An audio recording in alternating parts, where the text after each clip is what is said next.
Hey everyone, it's Chris from Chris Watches Pretty Little Liars, accenting the T in little. Yeah, so for some reason, I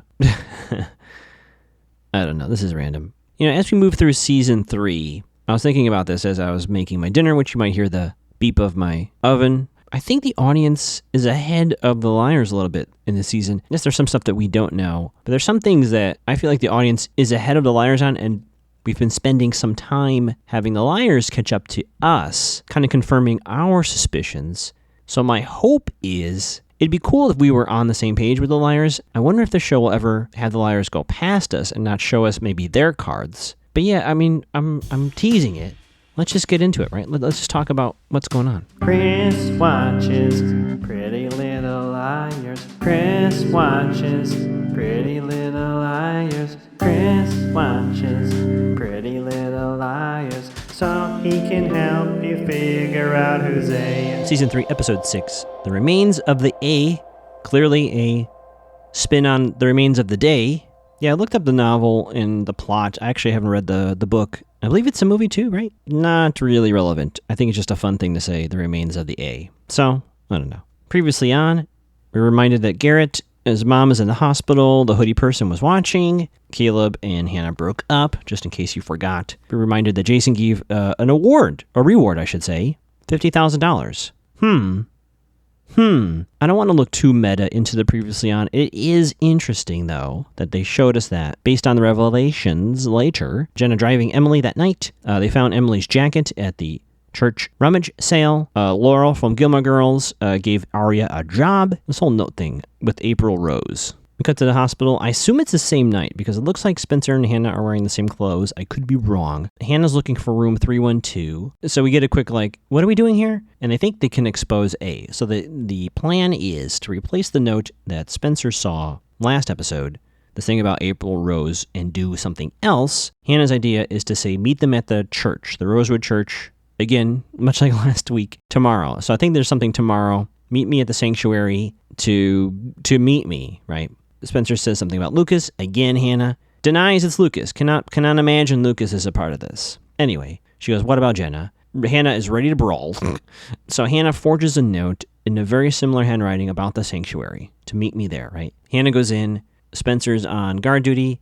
She goes into Garrett's mother's room. She puts the note where it should go. And then the mom starts having some sort of, medical issue. You hear blue team, and, mom, I don't know why, maybe, I don't know, but that happens. Hannah and Spencer run away. We don't see anybody see them. We're not sure, but they seem to get away. Cut to Ezra and Aria the next morning, it looks like. They're talking about Aria's first day at work, so I guess this is Monday morning? I don't know when Aria's supposed to work. She's supposed to go to school, right? Anyway, she's texting with Spencer, and it turns out Garrett's mom is stable, so that's good. And Aria says to Ezra, hey, what if I cancel today? And Ezra's like, on your first day at work? Probably not a good look. It's probably your last day of work. More jokes about money, which now I understand why they were doing that. Last episode, I thought it was another, hey, this could break them up, but now I see what they were doing. Sneaky show. Ezra takes pictures with that camera he got Aria. Kind of weird, and kind of like a weird, cute song. I guess this is supposed to be endearing. I found it a little unsettling. I don't know why, but there you go. Got to Spencer and Toby. Similarly, Spencer is distracted as Toby quite literally babbles on about nothing. Listen, I'm a Toby fan. Even I was like, I have no idea what he's talking about. She's Googling April Rose, Pennsylvania. I guess hedging her bets. This could be a person, could be a place, could be a flower, etc. Spencer gets a text from Hannah saying Garrett's mom is back in the room, so the plan is back on. So I guess the idea is that as long as Garrett's mom is in her room, the A person, I guess, would get the fake note. Toby's feeling unattentioned. Is that a word? Unattentioned. So he says, I'll watch while you type. And he sits there staring at Spencer. And then they start smooching. Of course, door slams. In walks Dad. Toby's like, I gotta go. Dad says something passive-aggressive. Asks about Mom. Dad says Mom's working. A time-sensitive situation. Do they work at the same law firm? I'm starting to think that maybe both Hastings work at the same law firm. Anyway, Spencer pushes, and sure enough, it's about Garrett's case. And Dad says, we're going to find out anyway. The physical evidence can't be retested, and it could be for various reasons. Spencer gets upset. Dad goes on to say, Mom's pushing to rule that evidence inadmissible, in which case the case will be dismissed. And Dad's says that very matter-of-factly. Cut to the brew, as we know, the brew. Emily and Hannah are having a chat. Emily's filled in on the note scam. And where did they get the location of the jacket? Oh, I forget who finds this out, but basically Emily finds out the location where the jacket was. Oh, Hannah does. Hannah finds out who dropped it off, or I guess the drop box location of the jacket. And she says, tomorrow you and me are going to do this because tonight me and Spencer are doing our mission. But don't worry, Emily, tomorrow you and I will go on jacket mission. And Riverside and State Street are the cross streets for this drop-off box. So Emily's like, got it. I'm going to do it myself, which we find out later she does. Spencer's outside, and Jason saunters up. They have a chat, and it's about Garrett. And Spencer says, I need your help to basically prove Garrett is guilty. And she says, do you know April Rose? And then we see Dad Hastings has been tailing Spencer, I guess. So he pulls up, and he's just watching. Cut to the church. Hannah's just spending all sorts of time here at the church. A little Ted and Hannah moment. Hannah is getting pretty good with the sorting of clothes. She sorts them by seasons. Some fun moments are had. Ted asks about her mom. Hey, where's Ashley at? And she's like, I don't know, working? I don't know. And he tells her about a party at the church as a thank you to, I guess, the recent drive they did. Hannah's like, oh, I didn't hear about that. And then she thinks about it. Says, wait a minute, what? And he's like, yep, it's in the rec room. Oops. The super secret mission to discover A now has a party going on whilst the mission was supposed to happen. Oh boy. Go back to Jason and Spencer, and I'm just putting it together now. At the end of that scene where Spencer kind of reacts poorly to the news, she calls somebody, and I realize she called Jason to meet him. Anyway, then we get into the topic. They're chatting there, and Dad's still watching, talking about Garrett, Ian, and himself, and the NIT Club. And I do have to apologize to my listeners. It's not that I didn't address this whole thing. I didn't really understand it until this scene in season 3, what all that was about. And maybe that was intentionally vague. I don't know. I didn't understand this until now. And it's really upsetting. And I'm sorry, everybody, for not giving this due. What the fuck? So we found those videos at the end of season 1, right? With seeing the liars inside the room. Assuming, Jason kind of confirms this for sure, that Ian was the main videographer, for lack of a better word, right? Apparently there was multiple videos of multiple women, I guess, right? And then Jason says, this was my idea. Now he justifies it by saying, it was a weird space. I'm sorry. I'm a Jason fan. This is a pretty flimsy excuse for some really disgusting behavior.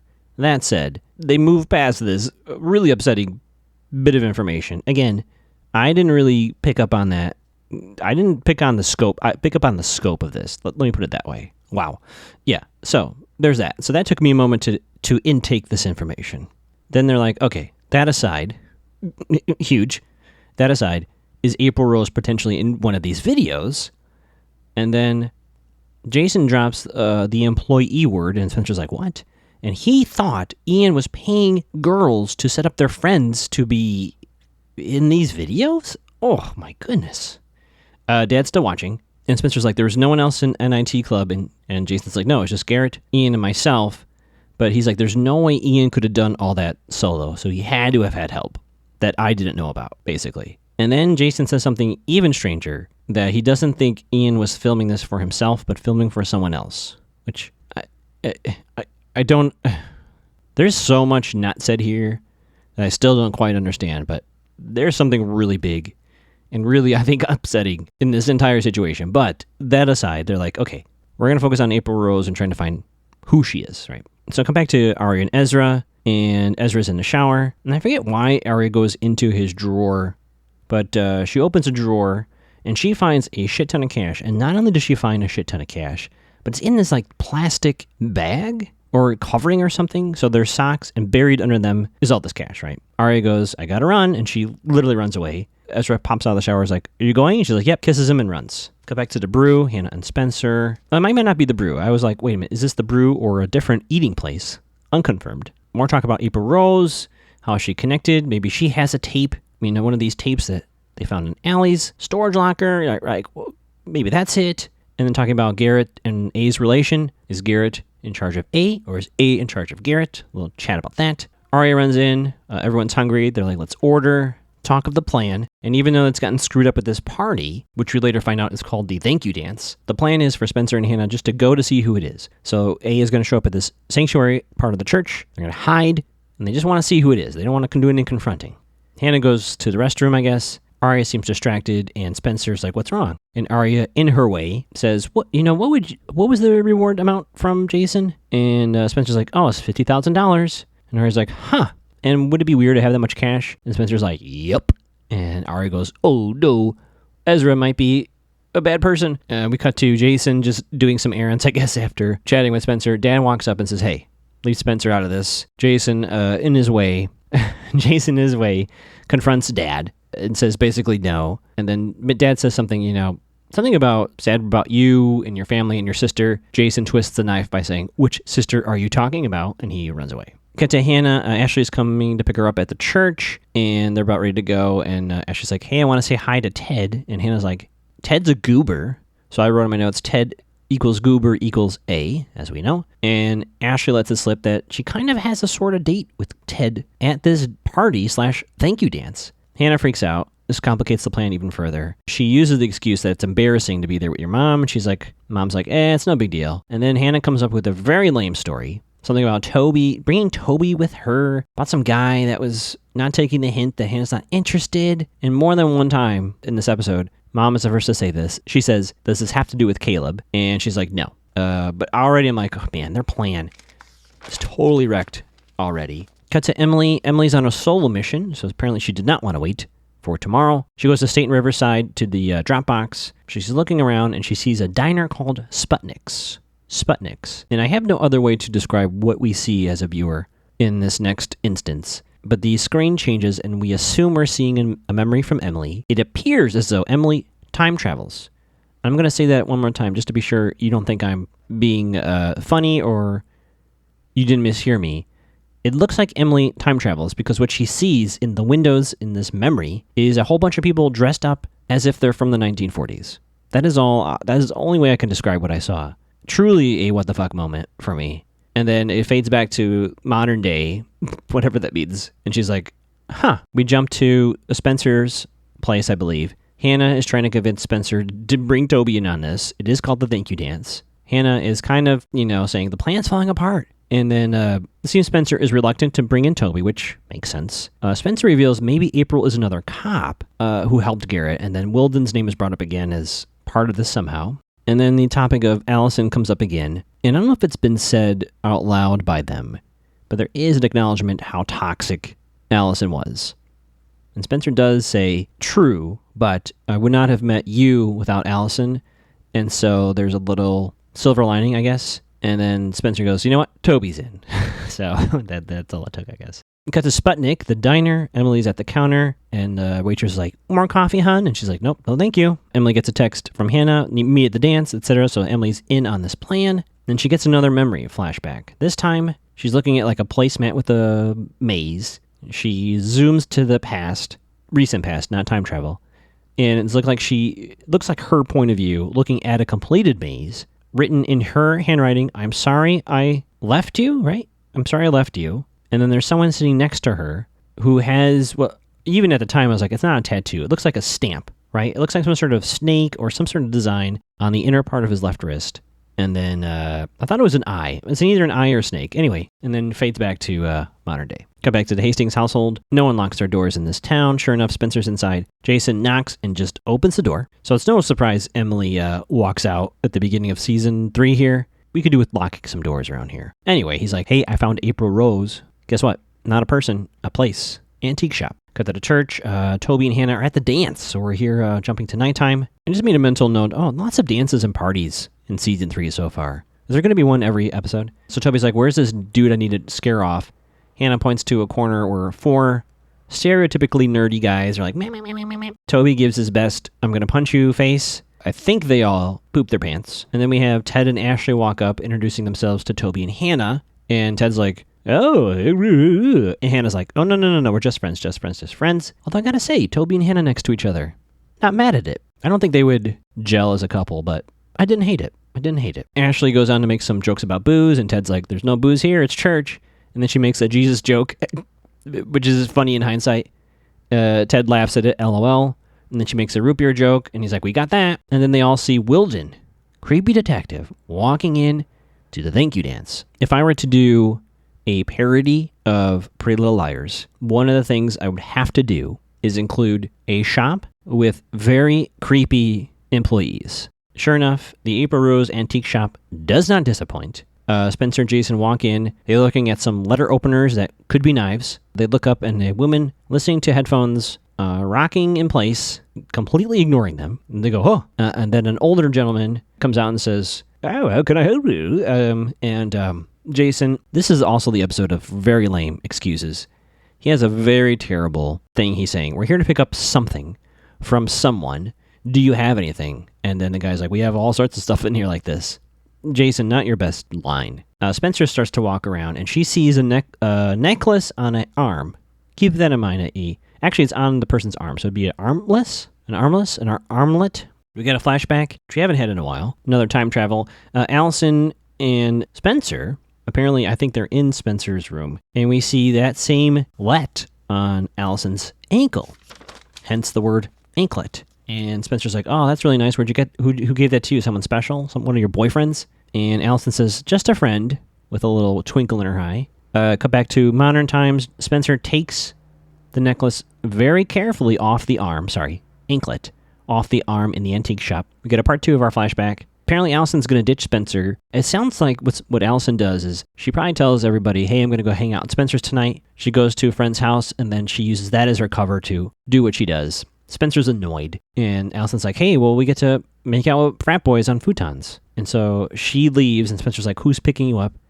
Allison says, you don't know her. Got back to the present. Jason's like, are you sure this is it? There's a lot of sirens going on outside right now. I'm so sorry, everyone. I think we have a police situation. Anyway, he's like, are you sure this is it? And she's like, I'm sure. Shop owner goes, well, I don't know what that is. There's no code, no tag. Not for sale. Jason's like, $100, $200, how about $400? And finally the guy's like, dig it. Very carefully, Spencer takes the anklet and they leave. Cut to Hannah at the party. We see Toby's there. Wilden is looking around. Toby seems annoyed for some reason. Well, I realized later why he's annoyed. So eventually, he's like, do you want to dance, Hannah? And she's like, no. And he looks so annoyed. And she's like, okay, we'll dance. Cut to Ted and Ashley. They make plans to go on a date next Sunday. And this is where Ashley discovers, as do I, that Ted is busy every Sunday. So he can't go on a date next Sunday. He drops the bomb. Hey, I'm the pastor here. Pastor Ted. Ashley does not react well. She does not react well to that. Cut back to Toby and Hannah. He's like, why am I here? Hannah, he says it has to do with Caleb, and she says, in a way, which is technically not a lie. While they're dancing, Ashley flags down her daughter and says, get over here. Hannah runs away. Toby calls Spencer, gets her voicemail, and says, can you call me? You need to tell me why you and Hannah lied to me. Hannah and Ashley having a chat. We do a lot of stuff here in the church. Hannah's also surprised Ted's the pastor. She's kind of laughing about it, and Ashley's like, you have no idea. I made all these jokes about booze and Jesus, and I'm showing cleavage.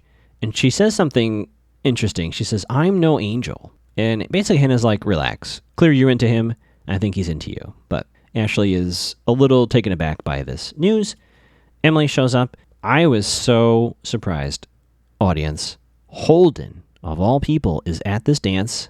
He offers her a cupcake. Another memory flash. He has like a little thing on his inner wrist. And sure enough, she's back at Sputnik. She sees the same wrist and the same thing on someone's wrist. Cut back to the present. She's like, what is that? And he's like, oh, it's not a tattoo. It's like a stamp. It's for a club/party. That Maya would go there a lot. Isn't that weird? What the hell is that? I don't know. And then I put Holden no with like 18 oaths. Because here's the thing I want to point out really quick. They put on suspicious music. The show did, right? They should put on the music like, I should not trust Holden right now. I don't think I can trust the music anymore. Because I think a lot of things in this episode are distractions. I think the cash in Ezra's place, Holden here at the party, I think is to distract me. Distract me as an investigator, and I'm not going to fall for it. I refuse to believe Holden had anything to do with what happened to Emily that night. And if he did, he would have told her right then and there if he was. So I hope to God, Holden don't let me down.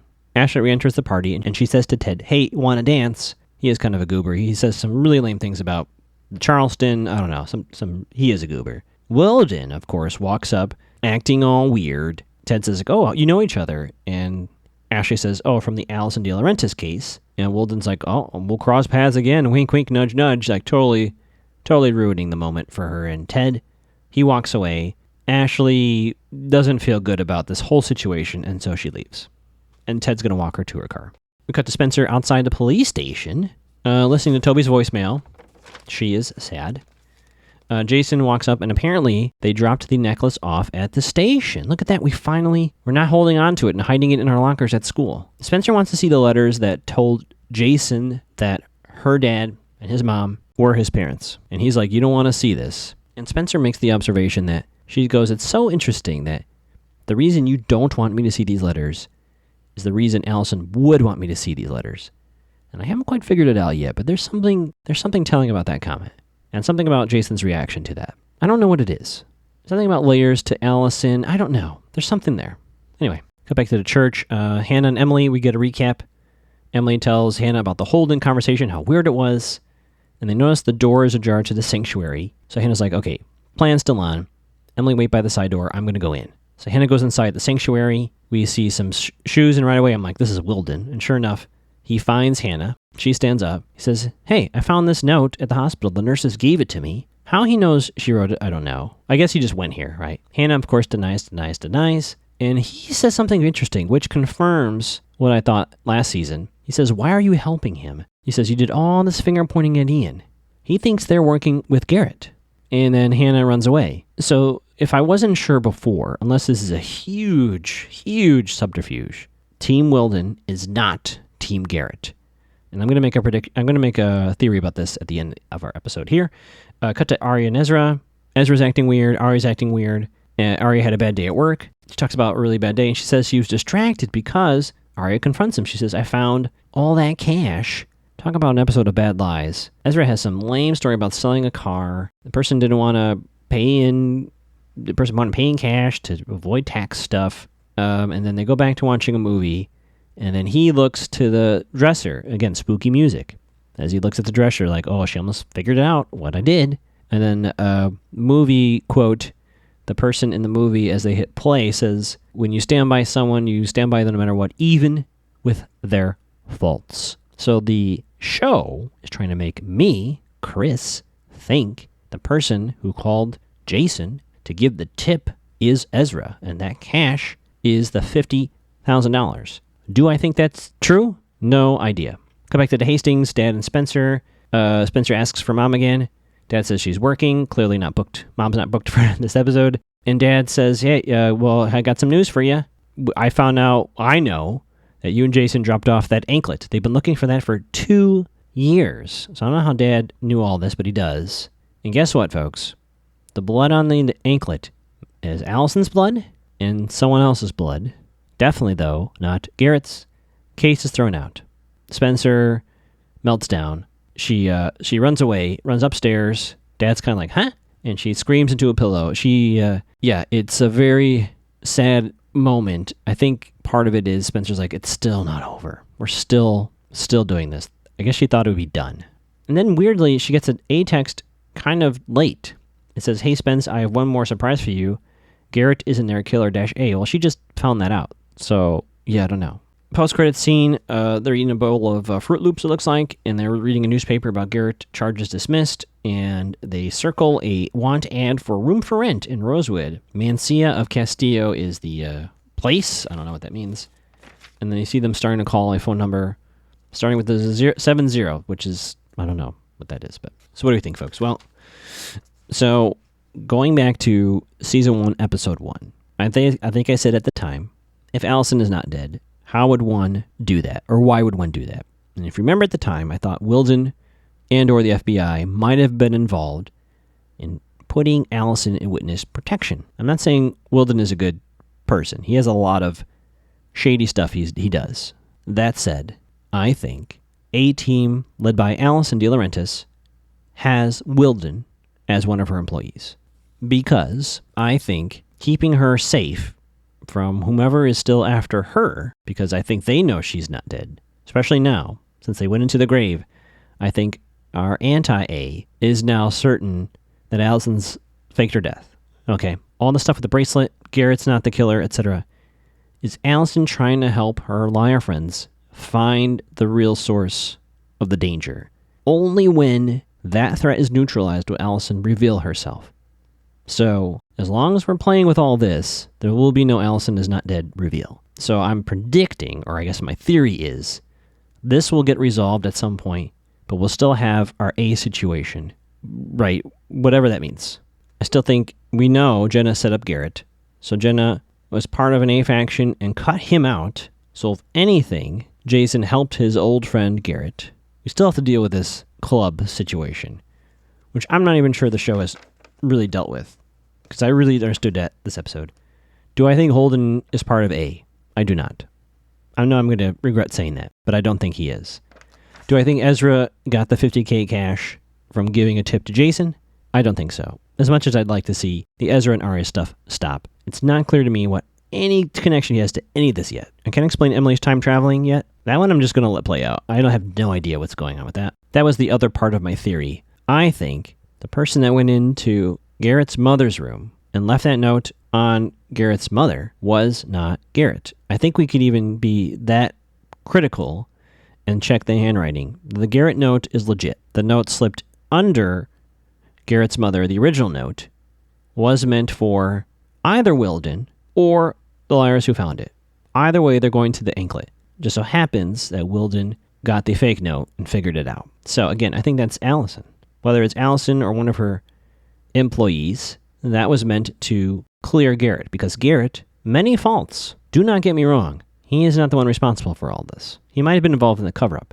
But I think, again, for Allison to come to the world of the living and say, haha, I wasn't dead, whomever is responsible for this, the liars need to figure out who they are, and they need to be put in prison. And until that time comes, it's not safe for Allison to undo her big fake death. And I think they have to explain. I'm talking about it. They're going to have to explain whomever helped her with this, why they did it, especially if it's Wilden. They have to figure that part of this out. I think that's it. I can't think of anything else. I thought I had another theory to discuss, but I can't think of it. I've been Chris. Instagram @Magooks, Twitter @Magooks, Twitch, Mac to the Gal. You know all that already, right? Okay, I've said way too much.